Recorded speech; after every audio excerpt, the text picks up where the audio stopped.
homosexuality and the fact that you don't believe that people are born gay. Now, like I've known people that would argue that there has been scientific evidence to support that there is a difference in the mentality and the mind state of someone gay, physicality-wise. I would agree that there's something different in the mindset and psychological environment of someone who is homosexual or lesbian. I treat homosexuality and lesbianism as a mental disorder, which is what it has been for all of African history and for all of American history up until 1973.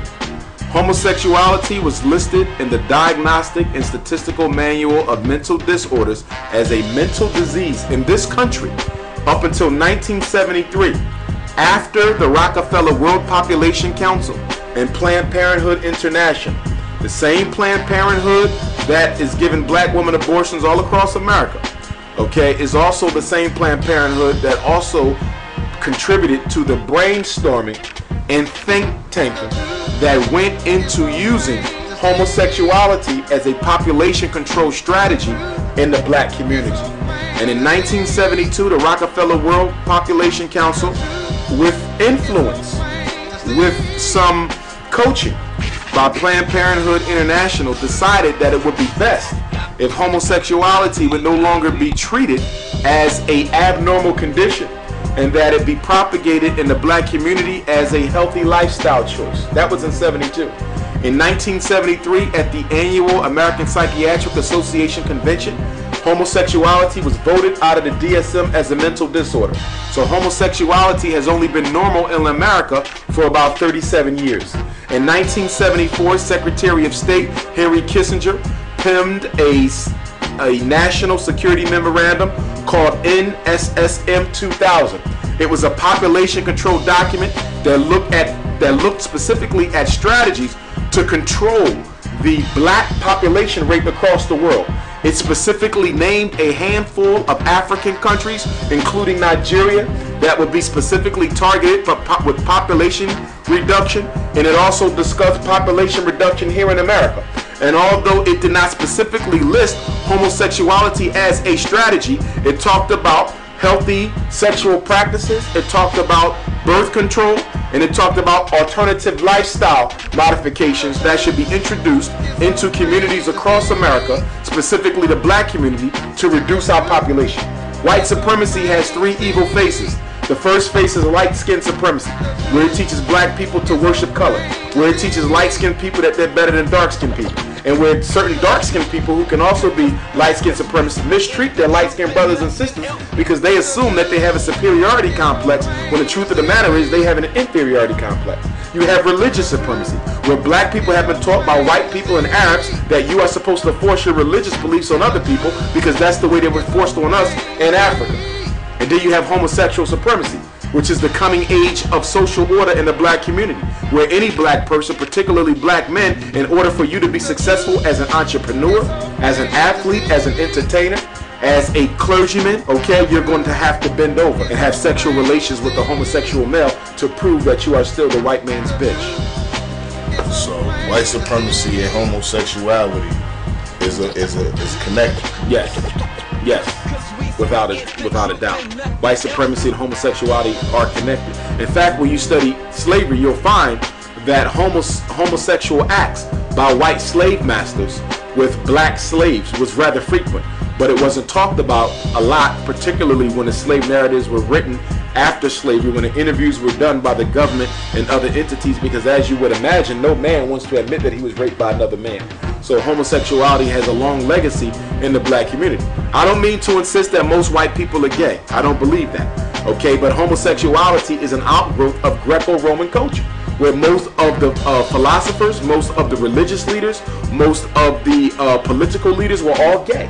That's why Roman Catholic priests aren't allowed to have sex with women, because women were considered to be the symbolic representation of Satan. That's why the woman made Adam eat from the tree in the garden. And so she became a handmaiden of the devil, if you believe in those types of religious stories. I don't believe in religious fairy tales, okay? But this is what we are taught. And as a result of that, in Roman Catholicism, because the woman is dirty, because she's evil, you don't have sex. And so it is natural for humans to want to exercise that sexual impetus. And so since you can't have sex with a woman because she's the devil, then you have sex with men. And there's also a relationship between homosexuality and pedophilia, especially in Greco-Roman cultures. You will see that a lot of the gay white men in Greco-Roman culture not only had sex with other men, they had sex with little white boys. And that's why when you look at a lot of the paintings of white gods from Greece and Rome, you see a lot of little boy angels around those gods. That's because those gods were pedophiles. And they would have sex with the little boy angels when they wasn't administering duty to the universe. Do you think that there is any difference between male homosexuality and female lesbianism? Lesbianism and black women is intimately connected with a hatred for black men. It's also intimately connected in some sisters for a hatred for black womanhood. We have to remember that the black woman was masculinized at the same time that the black man was emasculated. So a lot of black women feel that they can never embody what it truly means to be beautiful, what it truly means to be feminine. So many of them have decided to live their lives as men, the same way many black men who feel that they can never embody what it truly means to be masculine, they have chosen to live their lives as women. But for most of our sisters, I find, and the lesbian sisters who I know and have done work with, for most of them, it's a rejection of black manhood for the hatred, the rape, the molestation, the domestic violence that they've seen their mothers and other adult women in their life undergo, and certain experiences that they have had with the men themselves. A lot of lesbians who I know were sexually molested as little girls by men who they loved and trusted. So unlike many of my brothers and sisters, I don't believe they should be ostracized, mistreated, rounded up and killed. As I said, homosexuality and lesbianism is a mental disorder, and it can be cured and treated just like any other mental disorder. You can cure homosexuality, you can cure lesbianism. It's not a biological disease, it's psychological. And the reason why a lot of black people think they were born that way is the same reason why a lot of black people think they're inferior to white people. You've been going around thinking and believing something so long that it becomes your reality.